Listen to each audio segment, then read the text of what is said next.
তুমি ট্রামে যদি ওঠো, একটা পোর্শন হচ্ছে ক্যাফেটেরিয়া।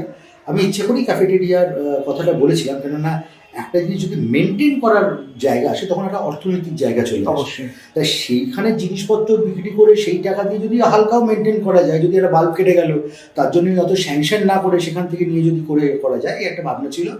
আর একটা ভাবনা হচ্ছে, আমি অনেক ছোটবেলা থেকেই কফি হাউসে যাওয়া আসা করি। আড্ডা মারাটা আমাদের আর পাঁচটা বাঙালির মতন আমারও একটা স্বভাবের মধ্যে পড়ে। সেই 98 থেকে আড্ডা মারতে যাচ্ছি, এই শনিবারও গেছি, প্রত্যেক শনিবার বিকেলে করেও যাই। আসলে এই আড্ডা মারার জায়গাটা কলকাতার মানুষের মধ্যেও যদি, বাচ্চাদের মধ্যেও যদি একটু তুলে রাখতে পারি, যে রক নেই, মাঠ নেই, বসে বসে সোশ্যাল মিডিয়ায় হাসির জায়গায় লিখছে এইচে, সেটা যদি ফিজিক্যালি হাটা শুনতে পারি, তাহলে বোধহয় মানুষের কাছে আরও কাছাকাছি আসা যায়।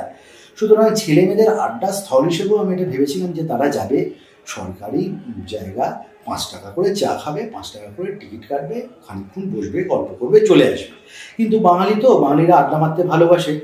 বাচ্চা ছেলেমেয়েরা সকালবেলা ঢুকছে এবং বিকেলবেলা বেরোচ্ছে, ফলে বাইরে বিশাল লাইন হয়ে যাচ্ছে, লোকজন ঢুকতে পারছে না। ফোন করে আমার বলছে, দাদা ঢুকতে পারছি না, ছোটো জায়গা তো, 18খানার মতন সিট আছে। তারপর থেকে বাধ্য হয়ে ভাবলাম যে না, everything has N cut point, একটু কাট করতে হবে।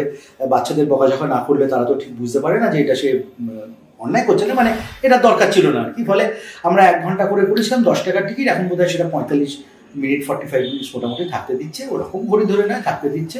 ছেলেপিলেরা যাচ্ছে, আড্ডা মারছে, গল্প করছে, এটাই আমার সাকসেস, এটাই আমার ভালো লাগা, এটার জন্যই আমি করেছি।